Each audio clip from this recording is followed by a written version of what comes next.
পুজোর আগে ফের বৃষ্টির পূর্বাভাস। বঙ্গোপসাগরে তৈরি হচ্ছে নিম্নচাপ। কাল থেকে দক্ষিণবঙ্গ জুড়ে বৃষ্টির সম্ভাবনা। ভারী বৃষ্টি হতে পারে পাহাড়েও।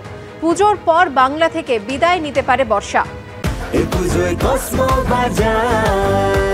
হ্যাপি ফ্যামিলির হ্যাপি স্মাইল।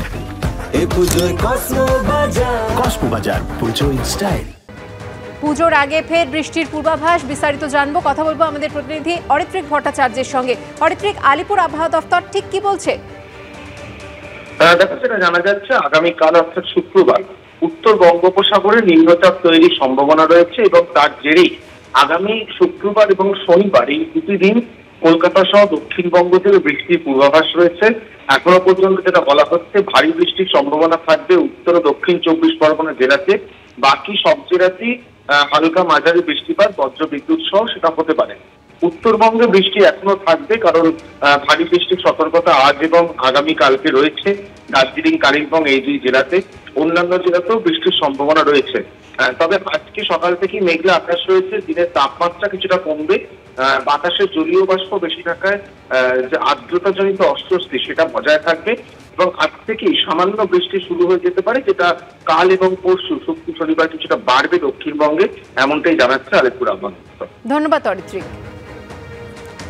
পুজোর মধ্যেও কি লাগাতার কর্মবিরতি চালিয়ে যাবেন জুনিয়র ডাক্তাররা? আন্দোলনের রূপরেখা নিয়ে আজই সিনিয়র ও জুনিয়র ডাক্তারদের বৈঠক রয়েছে। ধর্মতলার মহাসমাবেশ থেকে বৃহত্তর আন্দোলনের ডাক দিয়েছেন জুনিয়র ডাক্তাররা। বিচারের দাবিতে এবার দিল্লি চলো ডাক তাদের।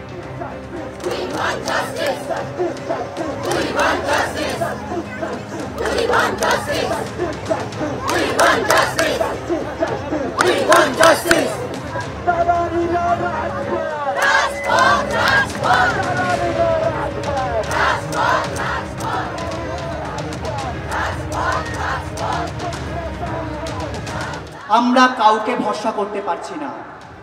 আমরা দেখেছি যে সিবিআই সুপ্রিম কোর্টে কি বলছে এবং আমাদের সেশন কোর্টে সিবিআই এর লয়াররা কি কথা বলছে। চরম দায়িত্ব জ্ঞানহীনতা। ফলত আমাদের এই আন্দোলনের আগুনকে যদি আমরা জিয়ে রাখতে না পারি, তাহলে হয়তো ওপর কোনো সেটিং হয়ে যাবে। প্রয়োজন হলে আমরা দিল্লি যাব, প্রয়োজন হলে আমরা এই যে প্রত্যেকটা কেস যেগুলো আজকে অমীমাংসিত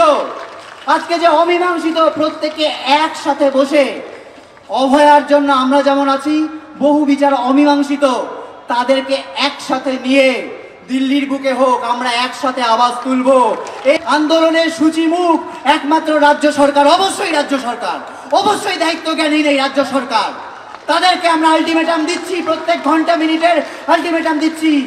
কিন্তু এই চাপ যেন সিবিআই অনুভব করে। যদি আমাদের কর্মবিরতির পথ থেকে সরে আসতেই হয়, আমরা মানুষের কথা ভেবে আসবো, কারোর এথিক্যাল জ্ঞান ভেবে আসবো না। ডক্টর কুণাল সরকার তিনি কি বললেন শুনুন এবার।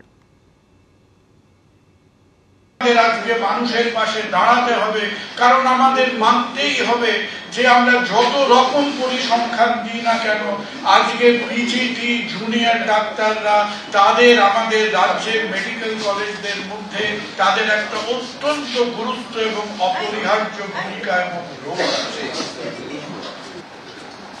এবং আমাদের জুনিয়র সতীর্থদের বলবো যে তোমরা যে কাজটা করেছো তার জন্য কুর্নিশ।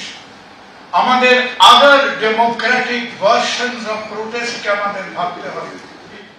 আজকে স্বাস্থ্য পরিষেবাকে মোটামুটি তার নিজের জায়গায় বজায় রেখে অনেক ঘাটতি আছে, অনেক সমস্যা আছে। কোথায় একজন ইনজুরি পেশেন্ট আছে, সেখানে সুতো ফুরিয়ে গেছে।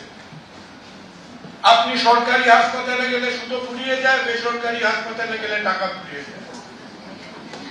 আজকে স্বাস্থ্য ক্ষেত্রে উভয় দিকে সমস্যা আছে। তাই আজকে তাদের একটু মাথাটা ঠান্ডা করে বাস্তব পরিস্থিতিটা বুঝে এই ঝামেলার যদি একটা সমাধান আমরা নিজের থেকে বার করতে না পারি, তাহলে পশ্চিমবঙ্গের সামগ্রিক স্বাস্থ্য ব্যবস্থার মেরুদণ্ড চুরমার হয়ে যাবে।